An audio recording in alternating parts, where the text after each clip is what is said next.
Good morning my all students, welcome back my YouTube channel महफूज sir classes. आज मैं आपको क्लास 10th पॉलिटी का chapter number 1 dust of snow का central idea समझाऊंगा, जो कि बोर्ड एग्जाम के लिए बहुत महत्वपूर्ण है। तो मैं बच्चों आज मैं आपको बताऊंगा कि सेंट्रल आइडिया फुल एक्सप्लेनेशन, या बच्चों फुल एक्सप्लेनेशन कि सेंट्रल आइडिया क्या होता है। आज मैं आपको बताऊंगा भी कि सेंट्रल आइडिया होता क्या है। जी बच्चों, सेंट्रल आइडिया का मतलब क्या होता है सुन लीजिएगा। सेंट्रल का मतलब होता है मुख्य, सेंट्रल का मतलब होता है मुख्य, और आइडिया का मतलब होता है विचार, मुख्य विचार। जी बच्चों, मुख्य विचार यानी कि जो पोएम होती है, कविता होती है, उसमें जो स्टोरी होती है, जो जो कहानी होती है, जो मतलब उसकी जो हिंदी होती है, उसको शॉर्टकट में जो मैन चीजें बोली जाती हैं उसी को बोलते हैं सेंट्रल आइडिया, यानी कि मुख्य विचार। जी बच्चों, अब स्टार्ट करते हैं।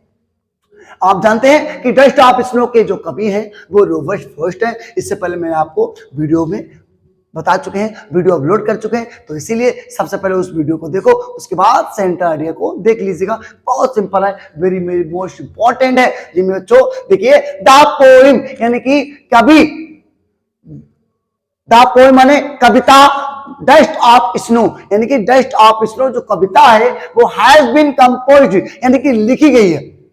The poem dust of snow यानी डस्ट ऑफ स्नो जो कविता है वो हैज बीन कंपोज्ड यानी कि लिखी गई है रॉबर्ट फ्रॉस्ट यानी रॉबर्ट फ्रॉस्ट के द्वारा। जी बच्चों, वाई रॉबर्ट फ्रॉस्ट यानी कि रॉबर्ट फ्रॉस्ट के द्वारा। The poem expresses the significance of small things.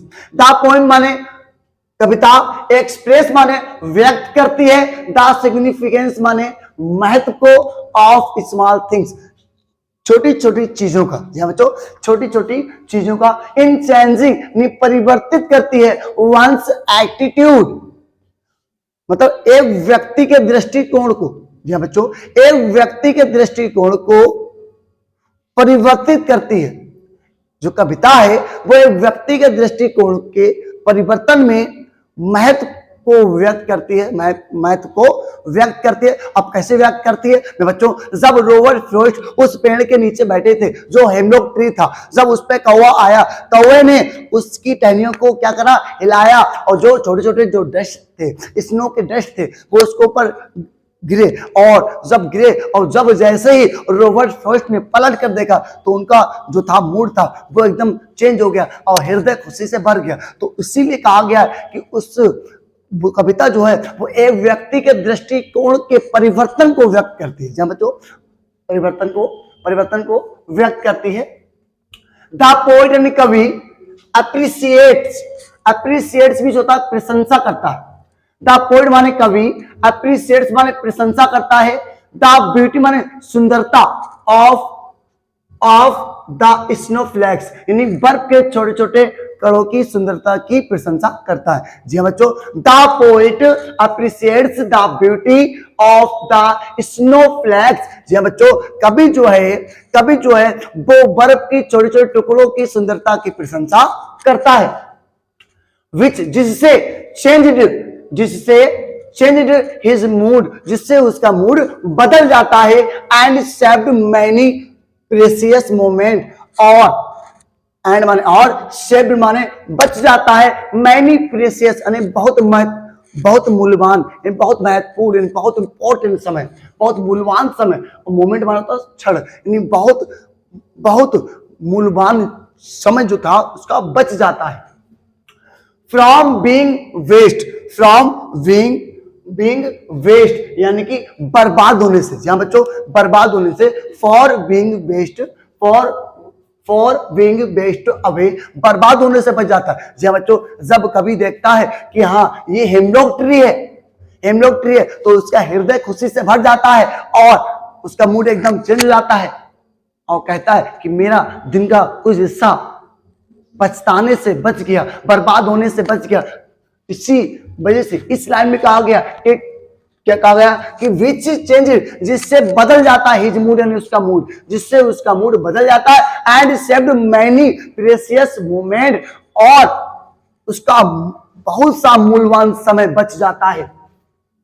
From being wasted away बर्बाद होने से। जी हाँ बच्चों, बर्बाद होने से। उसके बाद देखिए, बर्बाद होने से अब उसके बाद देखिए, इसके बाद आपका दिया है according to the poet when the crew, according to the poet यानी कि कवि के अनुसार, अकॉर्डिंग टू द पोइट यानी कि कवि के अनुसार, व्हेन जब the crow shook the hemlock tree यानी कि जब कौवे ने हेमलॉक ट्री को हिलाया, जब बच्चों कवि के अनुसार जब कौवे ने हेमलॉक ट्री को हिलाया एंड और डस्ट ऑफ स्नो यानी बर्फ के छोटे छोटे कण फेल माने गिरे ऑन द पोइट यानी कवि पर। जब कौवे ने हेमलॉक ट्री को क्या करा, हिलाया और डस्ट ऑफ स्नो यानी बर्फ के छोटे छोटे कण फेल ऑन द पोइट यानी कि कवि पर गिरे। जब कौवे ने हेमलॉक ट्री को हिलाया और जो बर्फ के छोटे छोटे कण थे वो किस पे गिरे, कवि पर गिरे। हिज सैडनेस उसका दुख, मूड चेंज यानी हिज सैडनेस मूड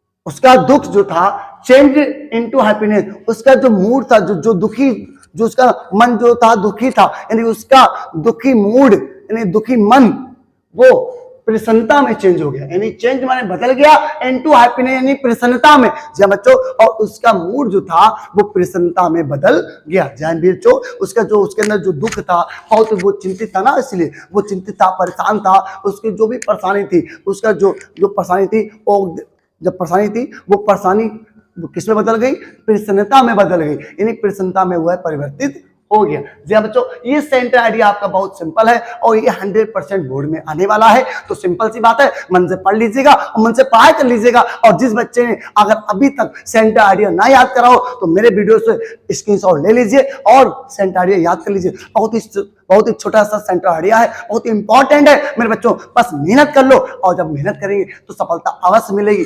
जी बच्चों, सबसे सिंपल सी बात है और यही था मेरा पढ़ाने का तरीका। यदि आपको पसंद आया हो तो मेरे चैनल को लाइक करें, सब्सक्राइब करें और शेयर करें। जी हाँ बच्चों, और कमेंट्स करना ना भूलें। अब मिलते हैं आपसे नेक्स्ट वीडियो में।